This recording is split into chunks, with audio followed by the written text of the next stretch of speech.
Hi there, everybody. This is Big Benedict. Thanks for rejoining me on my campaign. We're on the Temple Courtyard. We're playing God of War, Chains of Olympus on God very hard difficulty. So this is as hard as it gets, and that's enough. We don't need it to get any harder because it's damn hard. But anyway, we have a new enemy type over here. These guys are the fire sentries. They throw magic fireballs at you, and you're also going to have to deal with a death guard. I would recommend just going after the flame sentries right away, and then you can parry their attack. See how I just parried it, and then I got nailed right there. It's just also to note on these guys, you have to do a quick time button press if you're trying to grab kill them, which is not that bad. So just take care of these guys. I think there's about 4 of them, and then on these death guards that I discussed a couple videos back, I mentioned that there were attacks of theirs that you can't block, but I want to correct what I said. There are no attacks of these guys that you can't block. I tested it. I just stood there with blocking the whole time, and they didn't break my guard at any point. So you just kind of got to get when they're doing that fast little twirl. That's kind of difficult to parry, but you can parry it. I like to wait until their little twirl is over, and then they'll do one kind of slower hit, which you can more easily parry. But that's all the enemies on this area for now. And then there's a little puzzle over here that is quite... it looks hard at first, and I really didn't know how the hell to do it. And I even had to look at my other video that I did last year where I did this puzzle just to see how to do it. And it's actually a lot easier than it looks. So you just have to aim this this sun shaft at these these vessels that hold these statues, and then you want to move this statue over here so you can reflect the light off this statue, and then hit the other vessel. And then we're going to have to be placing these vessels on all the pressure switches. So once this one's out of there, then you want to head on over to it. And then we're going to see, because we're going to need to aim off of this one and push it over. And I think I sped all this footage up. Yeah, so this is not in real time. This is like half of speeding up a little bit. So I just sped it up a little bit. Because it is kind of too tedious, but normally he doesn't run this fast, so I sped it up so you could see what's going on. But all you need to do is, once you push that one out, then it'll aim up and get that one out, and then that's all you have to do. And then the ones that are aiming towards like north, those go on the bottommost pressure switches. So like this one now, see how it's aiming north, or in that direction. I'm gonna get this chest too. Then you want to, yeah. So this is really tedious, and it's a slow affair. So just that's why I sped it up a bit. I sped it up to the point where everybody could see what's going on, and then still have it be a little quicker. So this one goes on this pressure switch over here, and it's really simple when you when you realize what's going on. And then the one that's aiming to the west, you just point it that way. And then obviously the one that's pointing the opposite of that one goes over there. Anyway, so this one goes there, and then this one goes all the way on the top right. So you could do this in a number of ways. The way I did it is not the way, like the definitive way to do this. Like you could aim, like the first shot you do can go on the rightmost vessel.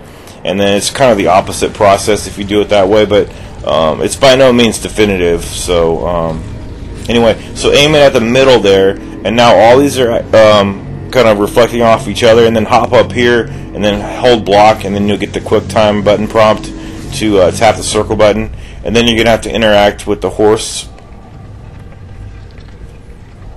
See, there's a place to interact with the sun shield. Place the sun shield in there. And then there is a cutscene which I edited out, and then the camera pans back over here to the device itself, which retreats back into where it came from. But I am going to go grab another treasure box over to the bottom left that I forgot to grab. But guess I didn't forget to grab it because I'm grabbing it. Let's see what this is. Is this a feather? I swear, every time I predict what it's going to be, it's the opposite of what I say. This happens every single time. But I don't know, you just got to laugh. So anyway, use the sun shield there to interact with that, and now we're heading down. It's a beautiful game. I mean, look at these effects. It's really good. They did a remarkable job remastering this in HD. And my Fraps program was telling me that this was running at 30 frames a second. So when I originally was rendering these files, I rendered them at 30 frames a second, but when I looked at the final product, it just didn't look that good. So the files that you're viewing are in 60 frames a second, and they look better. So it doesn't make sense that you would think that would make it like contradict itself if the game's running at 30 frames a second, but this is the 60. You might think it might look a little bizarre, but this actually looks better. I would just rather have it look better than be more authentic of what it should be.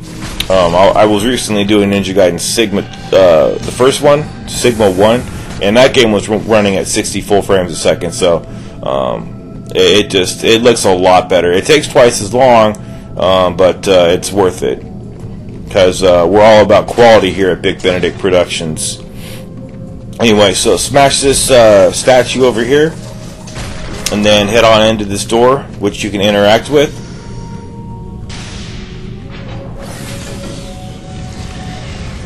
Okay, and now we're going down the hallway, and there's a red box over here. And then the other thing I'm going to grab, since I already have all my magic, I'm just going to hit up the green chest.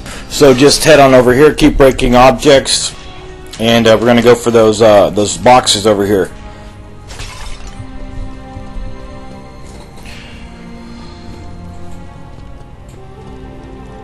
So we're going to grab the health, and then I'm going to head on up these stairs. And there are no items over here to the left, but there is one treasure box over here to the right that you want to grab. I believe it is a feather. No, of course, it's an eye. Every fucking time I say it, it's the wrong thing. Anyway, so this puzzle stumped me a little bit originally, but you just want to crush the statue and then push it forward into that shaft of light. You can't kick this item, you just need to push it and then hop onto it, press the block button, and then you'll get the quick time button prompt, and then you'll notice up ahead you're going to get the horse is going to get raised up, allowing you to interact with the base of that statue, the column there. So just interact with it, and then I believe there's a cutscene that occurs. Yeah, so I edited that out. And then once you make your way out here, this is going to be the area where when we were climbing up originally to get up to the Temple of Helios, I mentioned that I wasn't going to be heading right. So you can't jump up there to go back to the temple. I was trying to do that. And also, by the way, sliding is performed by holding the L1 button and then using X to do that. So there's no checkpoint whatsoever until you get to the save point, and I like that fact. Sometimes I like not having so many checkpoints and making the game too easy. Sometimes you just don't need a checkpoint. But anyway, so he's going to be ambushed down here by these guys are not easy. I make it look easy. That's only because I try it a lot of times, and then what you see is my my best attempt, or at least the attempt that I'm most satisfied with, until I could press on and continue on with my journey. Yeah, they're not easy. Those guys that wield the two swords, you really have to get the timing down. And another issue that does come up from time to time is when you're coming off of a parry, like for instance, you'll parry, and then the animation will get completed. Oh, so right there, that blast I did, that was completely unintentional, but it was really awesome. But the issue that I was mentioning before that happened is that when you're coming off of a parry, sometimes you'll have to roll away from an enemy who's trying to hit you because that parry animation can take a long time. So that's an issue that comes up from time to time. So here's an area that's too small for the circumstances at hand. We have these banshees here with some more guards, and this is way too small. There needs to be more room to fight these enemies in, and that's definitely a complaint that I'm gonna hold on to and file away. And remember, because there's just also a lot of these enemies, they seem to be like dazed or sleeping. I think it's because of the fog that's lulling everybody to sleep. So it's always nice when enemies are falling asleep on you. So I destroy that Banshee, and then another one comes up. So yeah, I think she comes up once these soldiers are dispatched. So we'll just have to kind of wait and see what happens. So just try to get practice with your parrying, definitely. These guys are not the greatest of targets for parrying practice, but you could parry. Some of the enemies, you'd be surprised at what you can parry in this game. I was recently facing some death guards and some upgraded forms of them, because the original death guards, they have blocks. They have all their attacks, they can all be blocked. But on the other one, the upgraded forms, they're blocked. Their attacks can't be blocked, but some of them can be parried. So it's really good to find that out. So it's either, in that instance, it's either you parry or you dodge. So we're heading on back over here now.